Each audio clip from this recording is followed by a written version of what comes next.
Hi, welcome back. So this is the introduction to the Bhramari humming bee breath.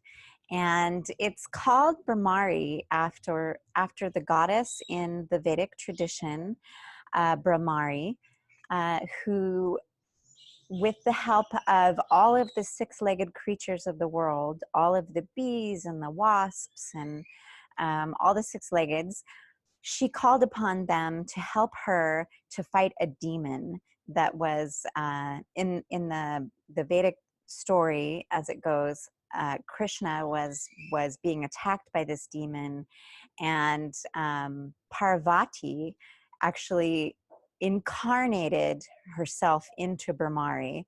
And Bhramari is the Shakti energy of the world, the feminine energy of the world of creation. And so there's traditions within the Vedic tradition that really see the god as goddess and see Shakti as the creative force of the world, of the universe. And so this story is very significant because Lord Krishna was being attacked by this demon, and Bhramari came in and, with the help of the bees, smote this demon. And so this breath practice, because of all of the goodness that it brings our bodies, is, in a lot of way fighting demons. And so I encourage you to look at the introduction text, and you'll get a deeper description of what this practice is about and all of the physical benefits that it brings. It does quite a bit. And I don't want to go into it too long into this video, but the key piece of it being this huge boost of nitric oxide. Nitric oxide has been shown in scientific studies to really benefit the brain in terms of clearing out this what is called tau. Now, tau is something that's a protein that's actually needed to help lay down new neural networks. It helps make our synapses connect with each other, and those energy molecules floating around in our brain actually having pathways in order to get to where they're going to. However, too much tau can build plaque. And if we have a high salt diet, especially folks that are eating a lot of packaged foods, what they have found is that salt can accumulate tau. And so this practice has been shown to reduce tau in the brain through the increase of nitric oxide. So really pretty phenomenal stuff when you think about it. But throughout the body, nitric oxide is really beneficial. It's an antioxidant. It's a precursor to neurotransmitters. So when we're able to have more nitric oxide in our body, we are able to build the neurotransmitters, and especially one of our favorites, anandamide, which is also called the bliss molecule.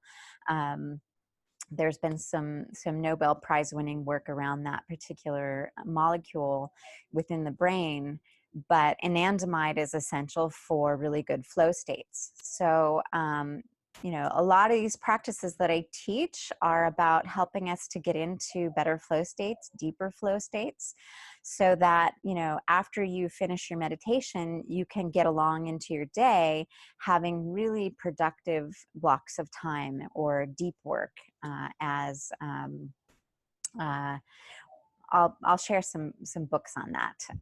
Anyway, so this practice is a little odd in how it looks. And it's very internal in terms of working with the sound. We're going to create a humming sound, and it's going to create a resonance within our skull. And we're going to be breathing through our nose and in and out through our nose in the process of humming. That studies have been shown, but remember, all these studies and all this science wouldn't be here without the actual practice that was happening for thousands of years. So the folks that brought this forward, both in the yogic traditions and other indigenous practices, they did the work of figuring out on a daily basis what worked and what didn't, so that our science could now validate that in a Western model. We're decolonizing the mind, so we got to remember that. we don't need an external authority, but if you still need that validation of an external authority like science, Western science, to tell you that it works, the science is there, and it's fascinating. So there's lots of science coming out around that. The sound is what's really important. We're working on creating a resonance that is deep enough that it resonates both in our skull and in our heart center. And so you'll be playing with that. We're going to put our thumbs in our ears, and apologies for the chickens. Someone's might be laying an egg. So when you put your thumbs in your ears, everybody's ear canals are a little bit different. So there's no right or wrong way. It's whatever works for you, and you're going to play with it. But moving your thumbs forward or back, I have TMJ in this side, so my ear canal is actually a little bit blocked by my jaw, so it's smaller. So I have to move and manipulate my thumb tips just a little bit here and there to get a really good resonance. And you know that you've gotten a good resonance when over time in the practice, you start to hear a little bit of tinnitus sound. For folks who have tinnitus, as I have had in the past, it's not fun. However, there is a belief that tinnitus may actually be the background noise of creation in the universe. So in this practice, when we hear tinnitus, or that sort of tinnitus-like sound, that's a good thing. We're connecting with creation itself. So play with it as you go.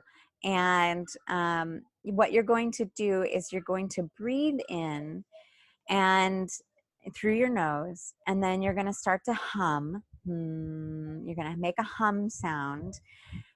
I don't know how much it'll come out in the audio, but know that I'm humming.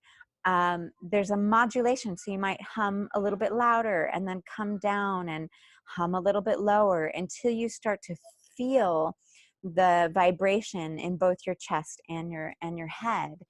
And that's creating a heart coherence. So if you're familiar with heart math or heart coherence language, that's where you are getting to certain frequencies in your heart rate and in some of the biomechanical electromagnetic rhythms within your body. So that gets a little bit deeper. That's sort of next level stuff. But if you're interested in heart math, we'll provide some links for you to be able to learn about that.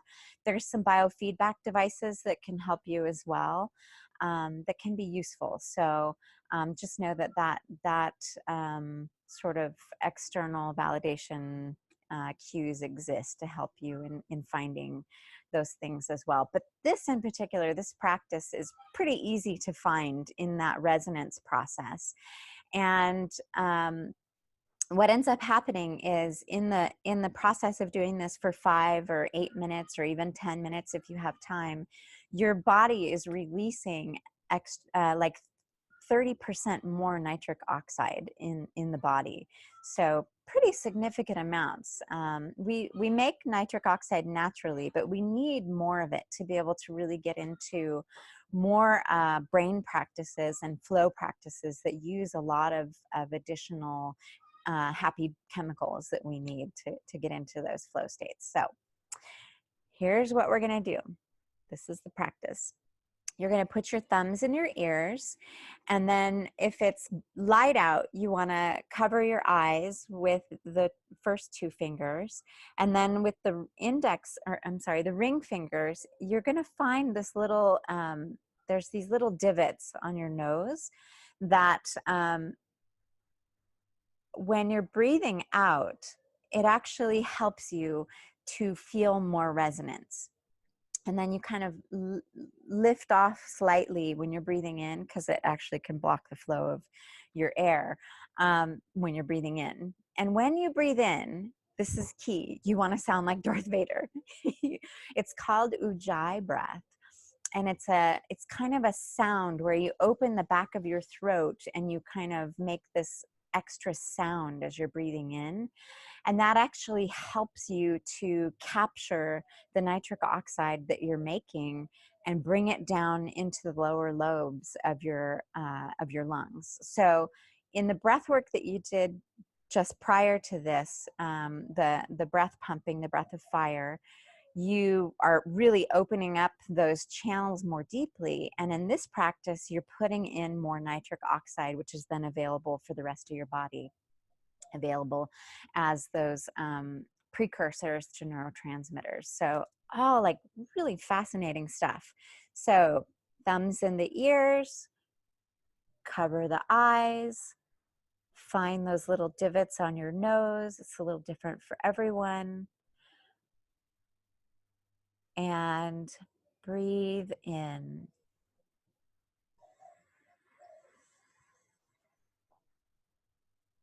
And then hum.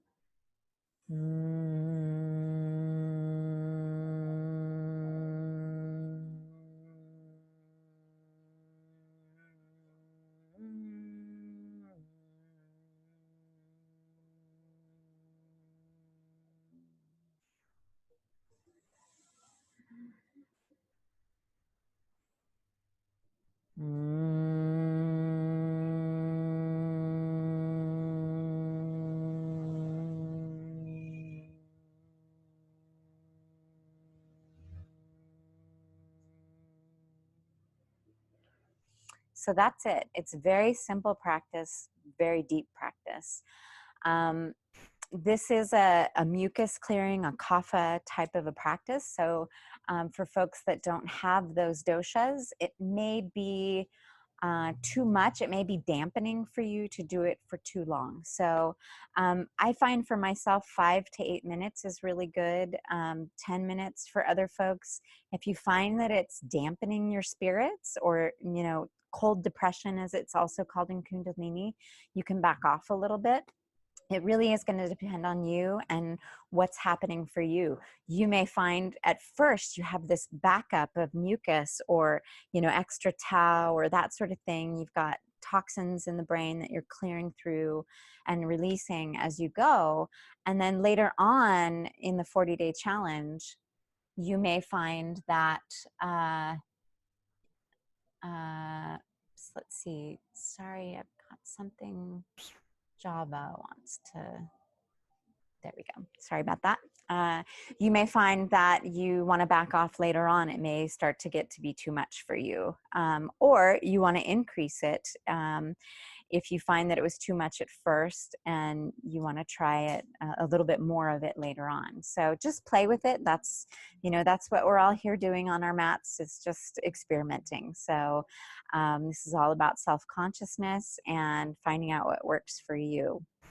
And then let us know in the group how it goes for you and what things come up for you, what you notice. And if I missed anything, I will add them into the instructional piece in the members area, and then we can talk about extra stuff in the group as well. All right, thank you so much. Enjoy your practice, and check out the Kriya or the movement practice that'll be in the next section. All right, Sat Nam.